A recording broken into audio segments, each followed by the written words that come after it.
అక్షరాలు రెండే లక్షణాలు ఎన్నో ఏమని చెప్పాలి నీతో ఒక్క మాట అయినా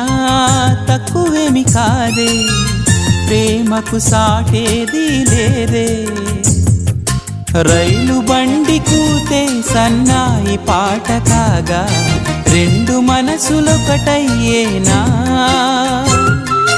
కోయిలమ్మ పాటే మది మీటుతున్న వేళ కాలిమూవ గొంతు కలిపెనా అందమైన మనసులో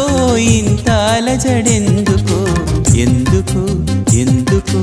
ఎందుకో